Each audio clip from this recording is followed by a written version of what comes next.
Welcome back to Library Trust YouTube channel. In today's class we'll be learning how to make this beautiful pointed hack sleeve.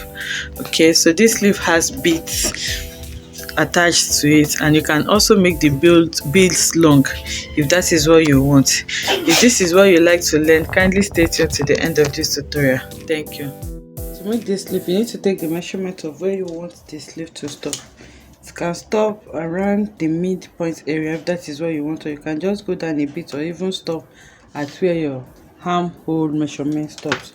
So for me, I'm just going to be measuring it, and I can stop it around 6 inches or 7 inches. Okay, so let's say I'm stopping around 7 inches, so 7 inches is fine for me.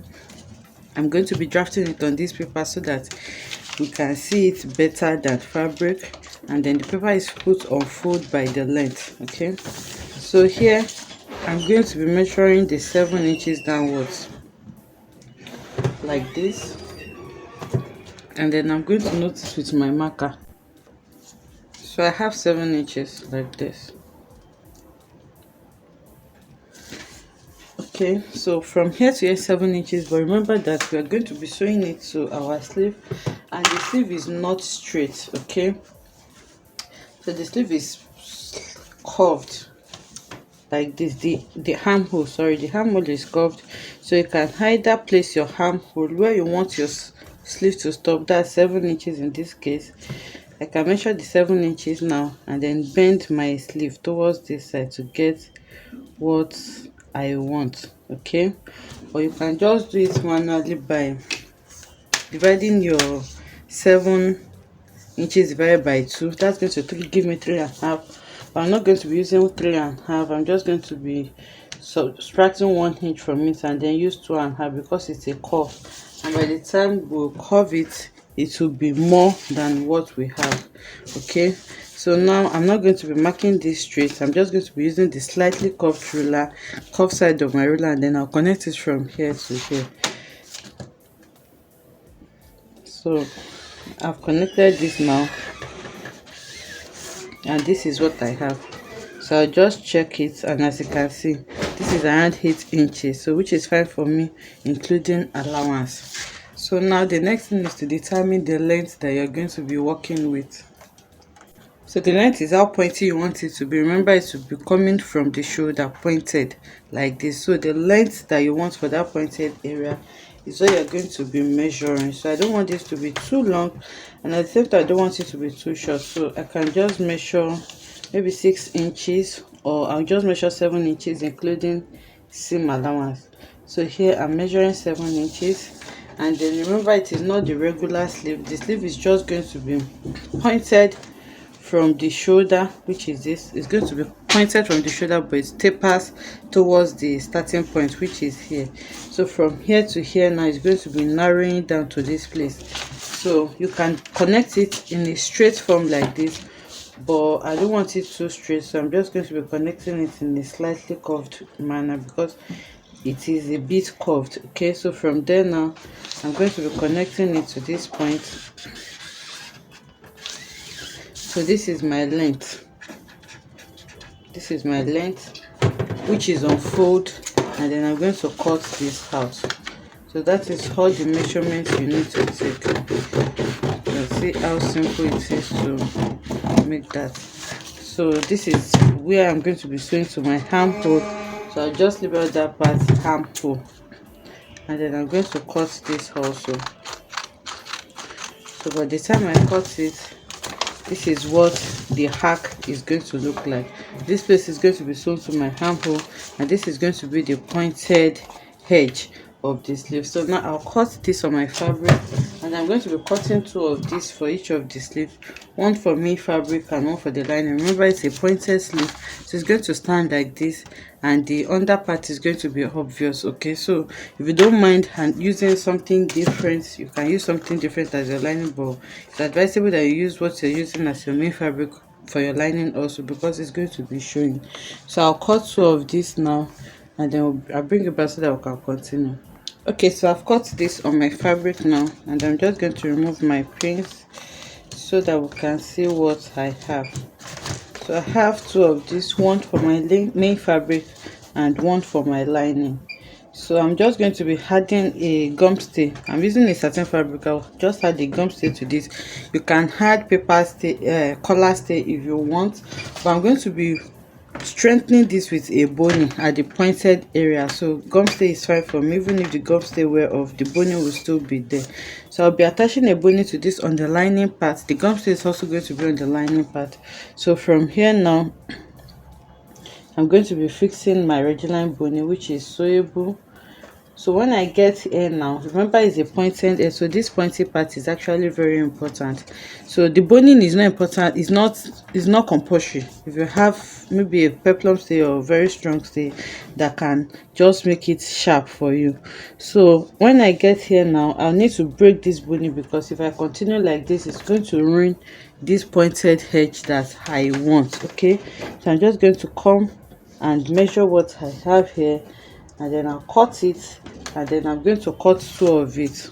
Okay, I'll cut two of it, and then I'll add it separately so that it can stay, my pointed edge will be staying in place for me.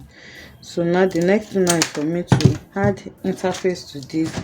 Then I'm going to sew my boning to the lining part before I bring it back so that I can turn it. Okay, so I've added interfacing to this now, and also I went ahead to add my boning. And like I said, because of this V shape, this sharp edge that I have, I will not continue the boning. That was why I had to break it. So the second one now, I'm going to be inserting it in a way that I will maintain my V shape. So you can see that I'm lifting. I've not sewn, okay, you can see my seam line now. I've not sewn this part yet, so I'm just lifting it up, and then I'm going to insert this underneath it so that I can maintain this sharp V that I have, and I left ½ inch to turn it. So here now, after inserting it under it like this, I'm going to place it on it, and then I'm going to sew this also to this side. So I'm going to go over to the machine now and sew this, and I'm adding a lace fabric to this. So on the main fabric, I just pinned my lace fabric to it. So after sewing my boning, I'm going to be placing it right side facing right side, both my lining and my main fabric, and then with this seam allowance that I have, I'm going to sew it on the V, and then on this upper part I'm going to use it to turn it out, and then I'll give it a good press. So I don't want this to be too long. I'll do that off camera now, then I'll bring it back to show us. So it's all sewn now, and you can see that the sharp edge is still maintained. So you just need to notch it there, and then we're going to turn it out from the upper part here. So after turning it out, you bring this place out and make it as pointed as possible. So after bringing it out like this, you take it to the ironing table and iron it flat. Then we're going to be adding beads round it like that, just to beautify it. Okay, so it has been ironed neatly now. As we can see, both in and out is lying really flat. So the next thing now is to add beads. This is actually optional to the edges like this. So I'll be working with these sand beads, and then I'll be using my needle and thread to add it round. So I have a detailed tutorial on how to do both trimming, both ready-made beaded fringe, or you do it manually. It's on the channel. I'm going to link it down below in the description box. So I'll be adding this now, then I'll show us what it looks like. Okay, so like I said, to add beads to the selvage, I already have different tutorials on how you can do it. But I just want to show us. You can see how the bead is added, and it is very neat on the right side here. So this is how you want it. So to do this, I'm just going to do maybe one or two so that we can see what I'm doing. So now you're going to insert your thread in your needle like this. So it's better you use a matching thread, or you just get an invisible thread, so that it is not going to show. So after inserting it, I'm just using this white thread so that I can see what I'm doing well. So from the wrong side, you pass your thread from the wrong side like this to the upper side, in between at this point where you sew it together, where you sew the lining and the main fabric together. So I'll pass in a way that the thread comes out, the needle comes out from that midpoint there. So after passing it, remember you've tied a knot here, so it's not going to go through. You pick your beads. So I'm using 6 sand beads. So you count your 6 sand beads: 1, 2, 3, 4, 5, 6. And then after counting it, you bring it down. When you have 6 beads like this, you bring it down. Okay, so after bringing it down like this, the last bead that you have there, you push it out like this, and then you pass your needle through the 5 beads. Remember it's 6, I've pushed the 5 aside, so I'm going to be passing my needle upwards through the 5 seed like this. So the last bead is going to hold it for me. It's not going to let the thread go through. So you can see what I'm saying. And this is why I said you should use a matching thread. I hope my camera can. Okay. So this is why I said you should use a matching thread so that it's not going to show. So I've passed it through the 5 threads now, and then I'm going to make sure that it is tight. So I'm just going to hold this now and then drag it forward. So after dragging it forward from my front like this, I'm going to take my needle and then pass it to the back again, because I don't want anything showing in my front. So after passing it to the back, I'll bet you can see that it is passed and it is neat on this side. You cannot see any thread showing. See how neat it is. So after doing that, now you turn it to the wrong side and then you knot it so that it can stay in place for you. So I'm tying a knot here. So after tying this knot now, I'm not going to cut it. You can do this independently one after the other, but for it to be fast, I'm not going to be cutting this. So you can see I was doing it independently earlier and I did not have the finishing it was giving me. But when I started doing it together, you can see that it is clean on this side now. So these are the independent ones. The knots were too much. So instead of doing it independently, now that I've tied this knot, I'm just going to pass my needle underneath like this. Okay, underneath, you can see the needle is not showing, and then I'll bring it out where I want the next interval to be. So I'm bringing it out now, and then I'm going to drag it. Okay, so after dragging it, you can see that I'm on the second point now. So I'm going to be picking 6 beads again, just like you did for the first one, and that is how you're going to continue till you finish everything. So it is easier to actually do it this way. So 1 2 3 4 5 6. So I have 6 beads. After having my 6 beads, I'm just going to push it downwards. The same way I'm going to push the last bead and then pass my thread through the 5 remaining beads like that. Then after doing that, okay, so it's removed. So I'll pass my thread to the 5 last beads.